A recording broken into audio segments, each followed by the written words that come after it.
Bienvenue à tous pour une nouvelle vidéo sur les Fous du Sud. Nouvelle partie en compagnie de mes deux compères déjà. Salut Gabriel. Bonjour. Salut. Salut tout le monde. Oui, tu gueules, tu peux gueuler. Donc nouvelle partie aujourd'hui en Coupe de France. Donc on a gagné le dernier match en Coupe de France avec le club d'Allo. Et du coup on arrive en 16e de finale contre le club d'Aix. Donc forte affaire, étant donné que c'est une équipe qui évolue maintenant en top 16. Et donc du coup ils ont forcément de très forts joueurs.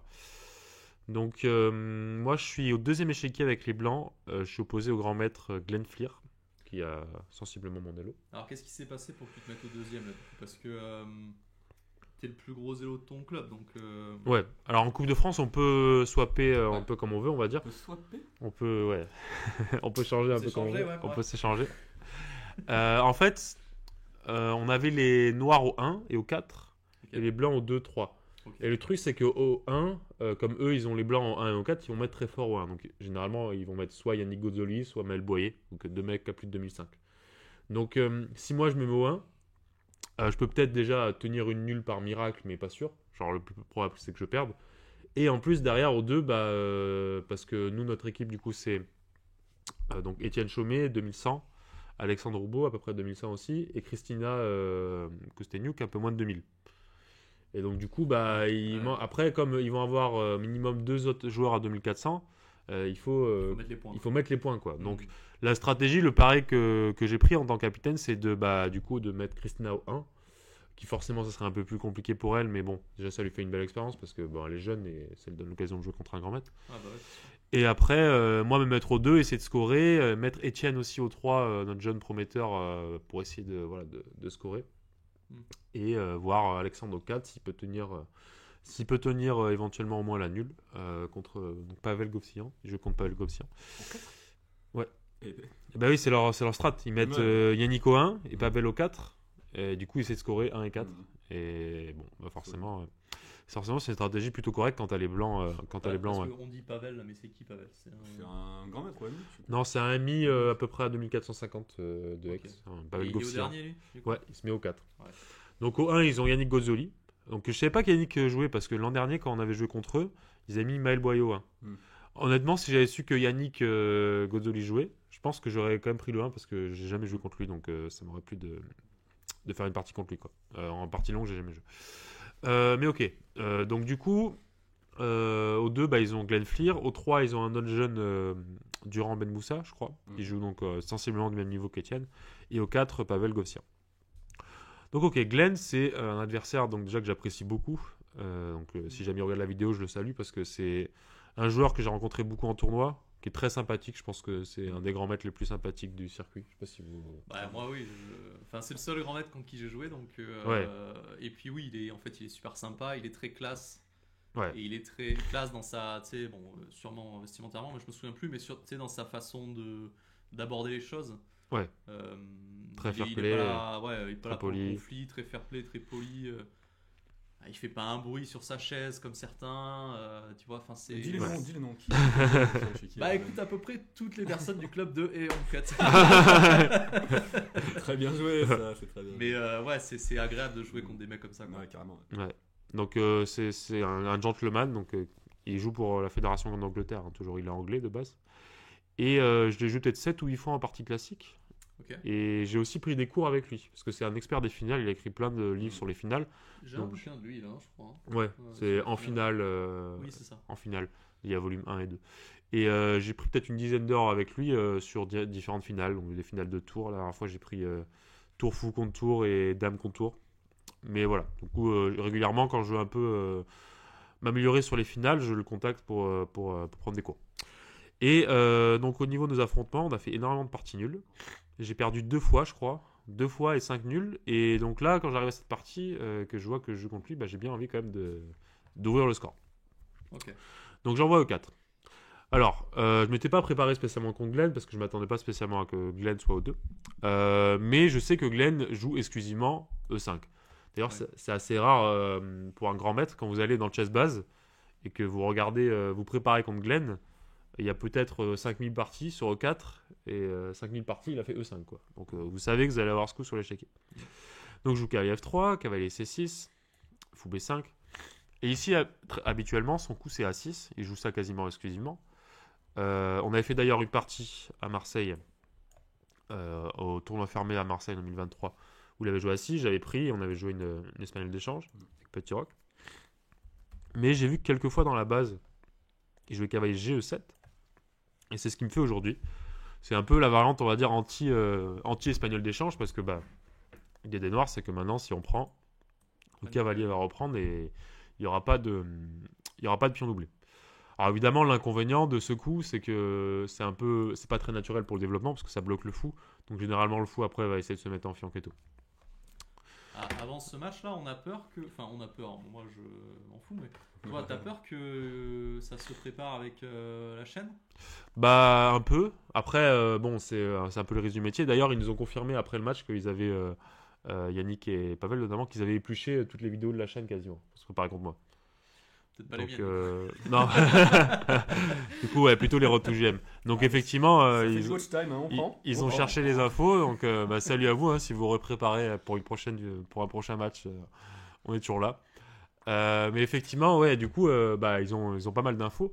Mais après, bon, du coup, j'ai un peu la chance que je joue ni contre l'un ni contre l'autre. Ouais. Je compte Glenn, et Glenn n'est pas forcément, c'est pas forcément préparé des heures avec eux non plus, je pense. Ouais, ils n'ont pas distribué les fichiers aux copains, quoi. Ouais, donc, peut-être ils lui ont donné l'info, mais voilà. Mais de toute façon, ils s'attendaient pas que moi je joue Ouais, deux. non, bien Aussi, sûr, c'était l'intérêt. J'étais moins invisible, quoi, parce que tout le monde s'attendait à que je joue un. Ok. Donc effectivement, donc cavalier 7. Alors c'est une ligne que j'avais pas préparée pour cette partie, mais que récemment j'avais un peu travaillé. Et j'avais travaillé le coup D4, donc je jouais D4. Alors je sais qu'avant, à l'époque quand je jouais espagnol, je jouais le coup KSC3. Et il y a une idée, je crois, avec G6, D4, puis on prend cavalier D5. Et l'idée c'est de jouer sur les cases noires, en comme on a c'est un joli échec et mat en un coup. Et sur fou G7, on joue fou G5. Et ok, c'est chaud. Je sais plus exactement comment ça doit se dérouler après. Je crois que c'est H6. Le coup, fou F6, roi F8. Un truc comme ça. Un truc chelou comme ça. Un truc acrobatique, quoi. Ouais, un truc assez bizarre. Mais effectivement, je sais que ça c'est une des lignes principales. Mais récemment, j'ai travaillé une ligne avec D4 qui est moins jouée. Et en fait, généralement, l'idée des noirs dans ce type d'opposition, c'est de jouer G6 ou G7. Et cette idée de D4, ce que je trouve ça intéressant, c'est qu'elle est destinée contre cette idée G6. En fait, comme on va le voir dans la partie, le système avec G6 contre ça est pas très beau. Donc ok, là je vois qu'il est surpris après D4, c'est pas du tout le coup principal, donc il prend. Je prends en D4. Et là, effectivement, il me joue G6. Alors, il s'avère que le meilleur coup en fait, pour les noirs, c'est plutôt de jouer comme ça. Avec KC6 et après sortir le fou. Mais bon, les blancs sont toujours un peu mieux dans ce type de structure. C'est un peu une structure d'écossaise, ou je sais pas comment dire, de Philidor, là, avec prend D4. Mais bon. Et là, tu veux pas prendre le cavalier pour transposer dans une espagnole d'échange? Alors, tu peux, mais. Prendre du pion B, peut-être. Déjà, voilà, c'est ça. Tu peux prendre du pion B, je pense, avec les noirs. Et le problème, c'est que du coup, les noirs, ils contrôlent mieux le centre. Ouais. Pour peut-être pouvoir te contester au centre avec D5, etc. Puis cette paire de fous va quand même être un atout pour les noirs. Okay. Donc effectivement, je sais que ça, c'est probablement le mieux pour les noirs, mais il réfléchit pas mal, il me joue G6.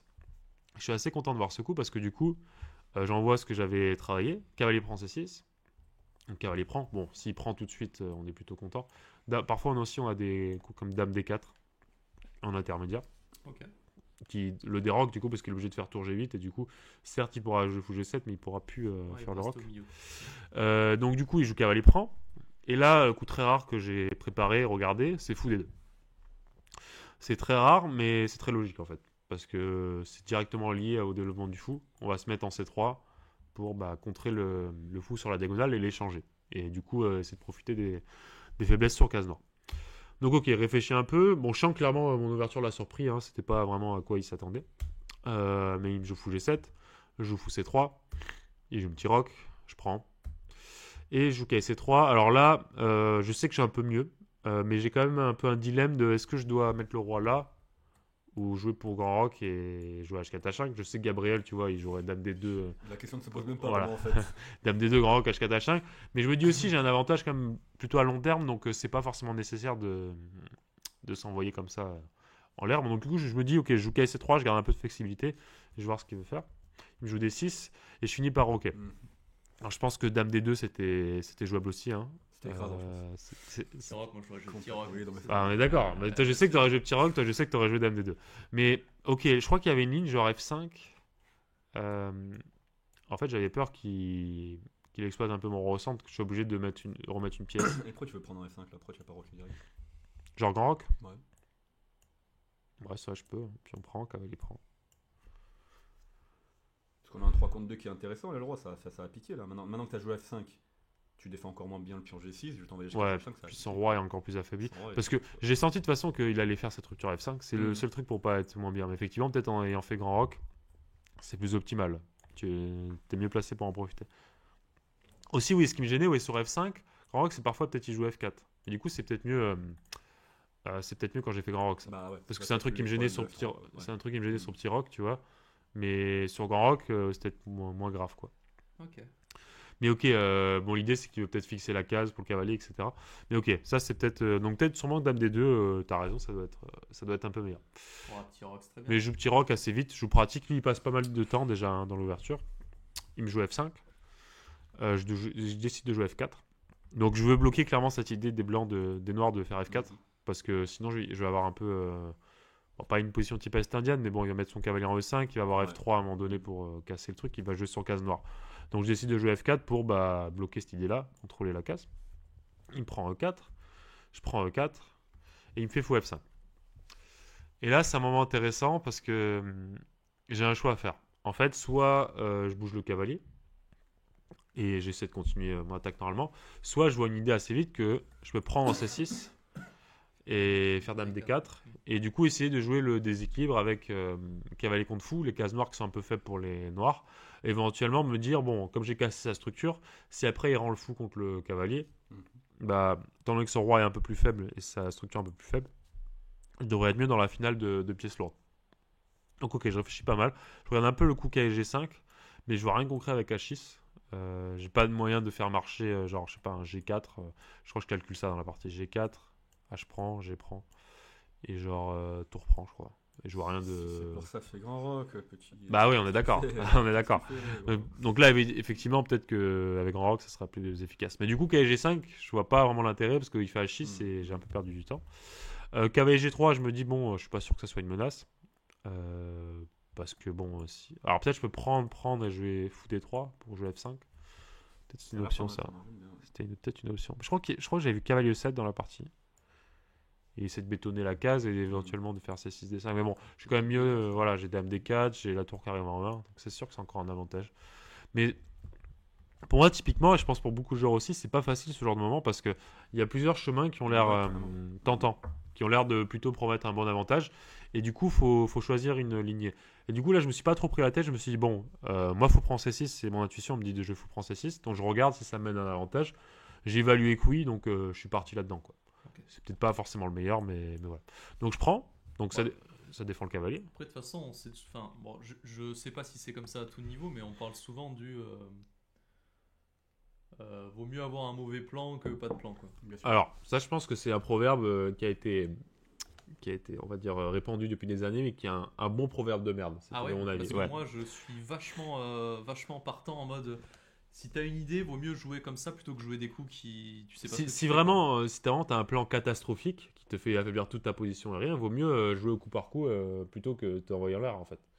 Donc moi je suis pas d'accord, un mauvais plan ça vaut pas mieux que plein de plans du tout. Il y a plein de positions. Non mais alors je parle pas mauvais plan où le plan c'est évident qu'il est mauvais, mais si par exemple pas le meilleur, t'estimes qu'il est bien, ouais, mais en fait il s'avère que finalement il est pas si bien que ça, bah moi je vais pas engueuler un ah oui, joueur bien sûr. qui joue un truc que lui il pense que il c'est a une bien, idée, tu vois. il faut mieux jouer Et même si comme ça que sans finalement idée. c'est un mauvais plan, ok il suit son idée, tu vois, et du coup ça devient forcément quelque chose de pas mal parce qu'au moins il suit un peu ce qui. Ouais, mais après il faut aussi comprendre quand t'analyses après pourquoi le plan était mauvais. Du coup. Ouais, bien parce sûr. Que oui, il non, faut... je parle pendant la partie. Ouais. Mais en fait ça va dépendre des cas parce qu'il y a des situations, par exemple quand la position est vraiment égale. Ouais. Moi j'ai lu récemment un bouquin qui s'appelle How to Play in Equal Position. On ronfle un peu quoi. Ça veut dire comment jouer dans les positions. Ça veut dire comment jouer dans les positions égales. Et donc du coup il disait un truc intéressant dans ce bouquin, c'est un bouquin de Cotronias, et il disait qu'en fait dans les positions égales il vaut mieux pas forcément avoir un plan à long terme, mais jouer avec des micro-plans. Des micro-plans d'amélioration pour tes pièces, oui. c'est jouer un peu On au parlait coup de par ça. coup. Et effectivement, du coup, depuis que j'ai vu ça, je me dis, c'est vrai que souvent, dans plein de cas, ça va être le cas. C'est ce que faisait Casablanca, hein. C'est quand il essayait de presser des petites positions, il jouait des petites combinettes, comme il disait. Ouais, Et c'était des petits coups, des petits plans de 2-3 coups pour améliorer lentement, mais sûrement sa petit position. cours d'amélioration. Carlsen est un maître dans le domaine. Hein. Maître de tout. Hein. Ouais, ouais. C'est le Et- suprême du jeu. Il maîtrise, mais effectivement, voilà. Donc ça va dépendre un peu des cas. Là, par contre, comme j'ai clairement, je pense, un avantage. Enfin, d'après mon évaluation, en tout cas dans la partie, je sais que j'ai l'avantage. Ouais. Il faut que je choisisse une ligne, un plan concret et une suite de coups, quelle pièce échanger, etc. Donc là, je décide de prendre et casser sa structure et de faire échec. Et ça me permet de ramener l'autre tour, du coup, dans le jeu. Ok. Je pense que les tours doivent être là et là pour être active. La tour sur la colonne ouverte et la tour ici, éventuellement, pour soutenir le pion F. Ça, toujours pareil, ça c'est une question que beaucoup d'amateurs peuvent se poser, je pense. Quel tour on va choisir pour aller en E1 enfin, si on prend celle-là ou celle-là. Ah, ou la F. Ouais. Et en fait, souvent, moi, la question que je réponds à cette question-là, c'est demandez-vous ce que va faire votre haute tour. Qu'est-ce que voudrait faire votre haute tour quand vous en mettez une sur une case? Donc, une fois que vous avez mis la tour sur 1, où c'est que vous voulez votre haute tour? Et là, moi, dans cette position, clairement, comme il a affaibli son roi, et que j'ai cette majorité, notamment, que je peux peut-être pousser un jour, je veux garder ma tour en F1. Ouais. Si par contre, j'avais plus d'intérêt à avoir une tour en D1, j'aurais la tour F en 1 et la tour A en D1. Donc voilà, je pense que ça peut être un bon conseil pour tout le monde. Donc tour 1, donc il me prend. Bon, je m'attendais un peu à ce coup parce que je pense que le cavalier est juste très dangereux s'il le tolère là. Il peut jamais vraiment pousser D5 parce que positionnellement, il va me faire tous les trous sur case noire. Et en plus, il n'a pas l'occasion de récupérer le pion C2 à cause de la fourchette. Donc du coup, il me prend.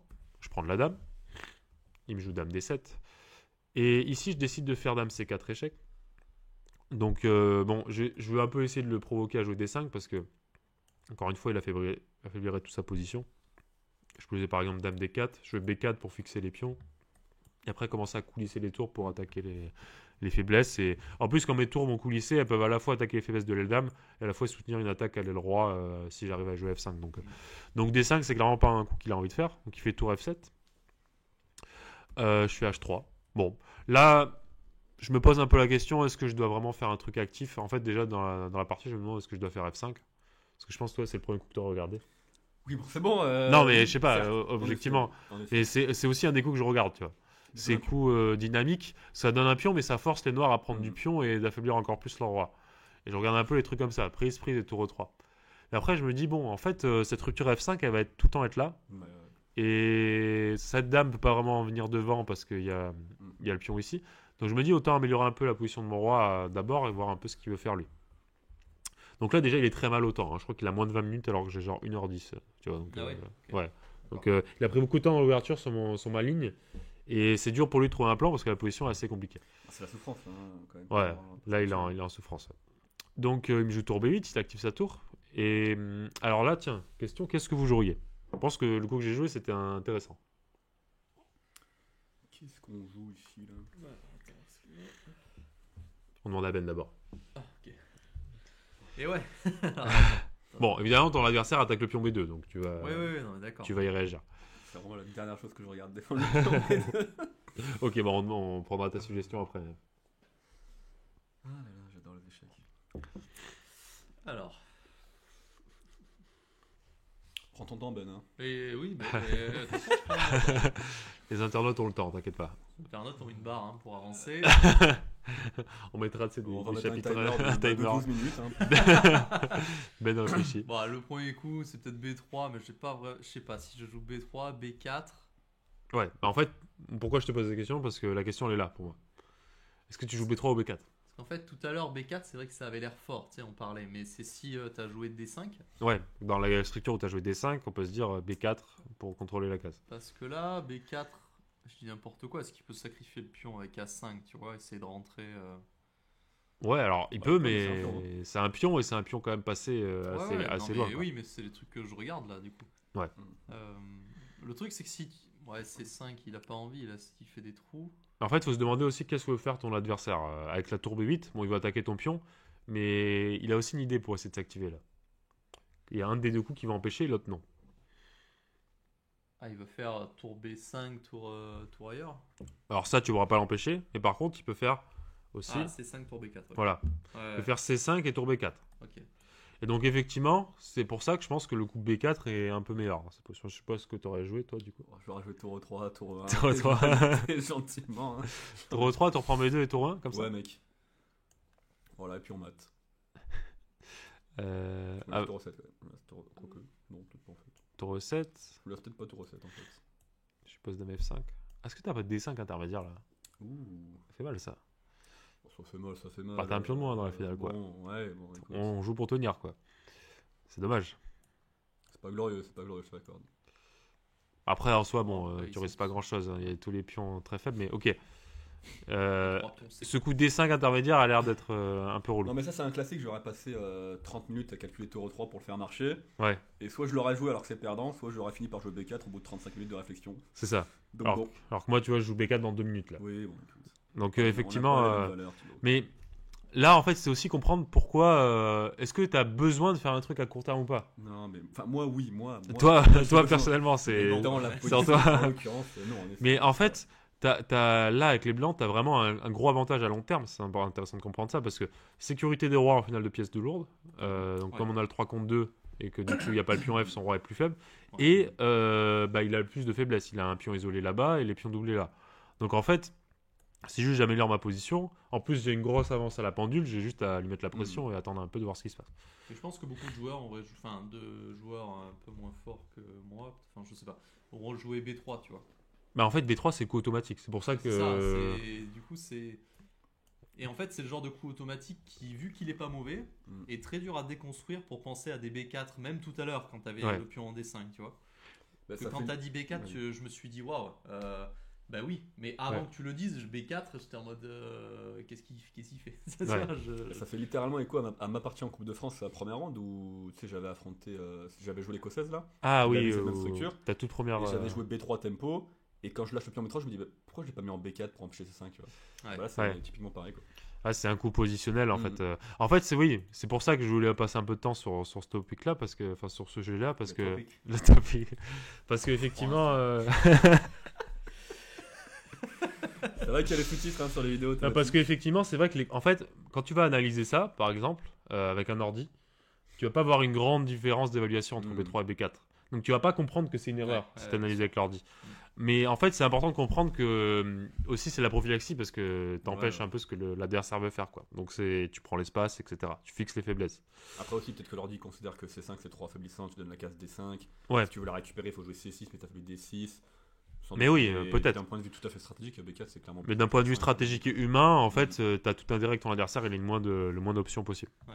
Donc il me fait tour B5. Ok. Ok, je joue à 4. C'est moi ce que j'avais prévu. Prends l'espace. Il fait tour D5. Et là, je joue tour E2. Et je me dis, en fait, bah, concrètement, mon plan est assez simple. J'empêche la tour de rentrée. Et je vais doubler et faire une Gabrielle matée. Donc, il est temps. Il est temps, ouais, j'en peux plus là. Et aussi, j'ai repéré une idée parce que je vois bien que son idée, en fait, que, quand il fait tour là, c'est qu'il veut casser ma structure avec A5 après. Mhm.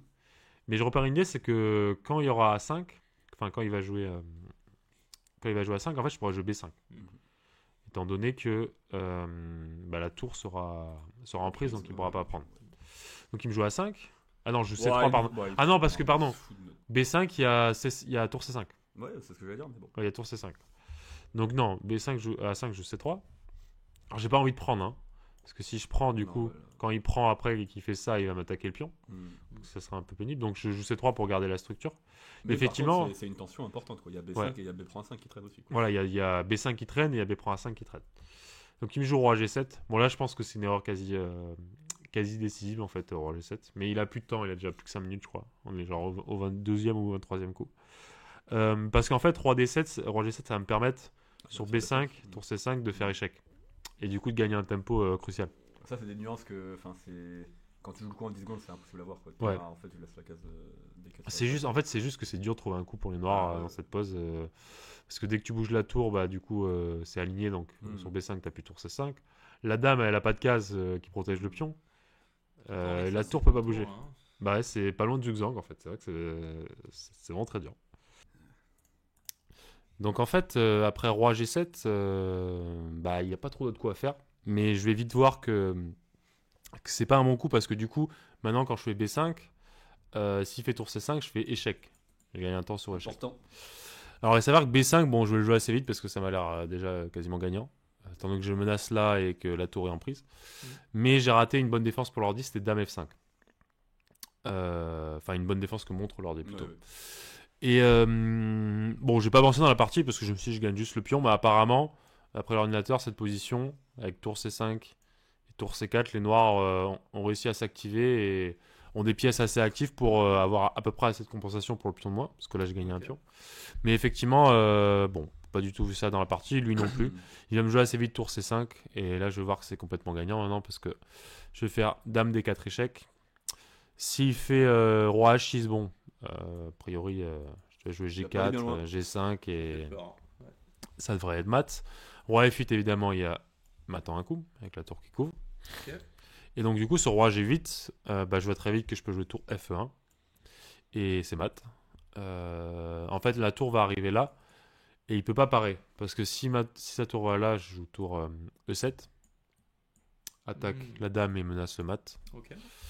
Et du coup, la menace est juste trop forte. Hein, de faire échec, par exemple, s'il me prend, pour illustrer. Je fais échec, obligé de faire tour F8. Je fais échec. Échec. Échec. Et bon, une image, j'encaisse la dame, quoi. Ouais. J'ai l'impression qu'il y a quelqu'un qui avait déjà parlé de ce plan de doubler les torts sur la colonne E. Il y a un moment. On sait plus qui c'est, hein. On a oublié. Mais effectivement, il est chaud. Non, mais effectivement, là, c'est pour moi parce que la dame contrôle les cases. Donc, tout à l'heure, moi, il y avait la tour en B8 qui défendait encore la première rangée. Donc là, avec les tours C5, c'est sûr que... Là, c'est le bon moment pour exploiter la sécurité de roi. Et encore une fois, ce que je disais un peu plus tôt dans la partie, mais dans ces positions de pièces lourdes, dame et tour sur l'échiquier, c'est vraiment la sécurité du roi qui va être déterminante, quoi. Et là, comme il a une tour de moins à la défense de ce roi, ça gagne tout de suite. Donc après, tour 1, mon adversaire abandonne. Et on score le premier point du coup pour l'équipe. Le match revient rapidement à égalité une fois que Yannick du coup va logiquement s'imposer contre Christina. Il y a un partout. Et après, le match est assez tendu parce que à l'échiquier des 3, donc j'ai mon jeune Étienne contre le jeune de Aix, Roman, qui est une partie très tendue. Donc très très compliqué, mais je sais qu'Étienne est plutôt bon dans les positions compliquées. Et échiquier 4, Alexandre contre le maître international Govsian, il a une position plutôt correcte. Mais malheureusement, il va se mettre mal au temps, Alexandre. Et du coup, dans le zénote, il va finir par craquer. Et donc, on va perdre ce match, parce qu'il va perdre au 4ème. Donc, ça fait 2-1. Et même si on gagne au 3ème, étant donné que le premier échiquier prime, ça change rien. Ouais. Donc, au final, l'échiquier 3 finit par un match nul. Donc, on perd 2,5 à 1,5 contre le club d'Aix. Donc, fin de notre épopée en Coupe de France. Ouais, dantesque, on peut le dire. Mais voilà, fin pour Halo, donc dommage, pas loin des 8ème de finale parce que 8ème de finale ça aurait été tirage intégral. D'ailleurs, je sais pas si t'as vu, ils l'ont fait à Aubagne, le tirage de la Coupe de France. Exact, ouais. Pendant le PACA. Il y a eu quelques embrouilles d'ailleurs par rapport à ça. Ouais. N'en parlons pas. Il y a des embrouilles. Ah si, parlons-en. Parlons-en. Non, mais il y a des gens qui étaient pas contents parce qu'on faisait pas le tirage avec eux. Enfin bref. D'accord. J'ai pas toutes les infos, je m'en fous. Mais... Okay, bon. J'ai pas eu les infos, mais effectivement, c'était là que ça a été fait le tirage et du coup, on peut jouer en fait à partir du 8ème de finale n'importe quelle équipe dans toute la France, quoi. Okay. Donc, dont Lille, dont Guingamp, voilà. Donc effectivement, le président est content, nous on est un peu déçus, mais c'est vrai que pour les frais du club, forcément. En plus, il y a le loto d'Halo le 23 mars, le prochain Tour de Coupe de France, donc venez nombreux. Il y a des jambons et des télés à gagner, je pense. Il y a des télés à gagner. Je pense qu'il y a toujours une télé à gagner. Oui, mais les télés catholiques de 1962. Ah, oui, c'est poste radio.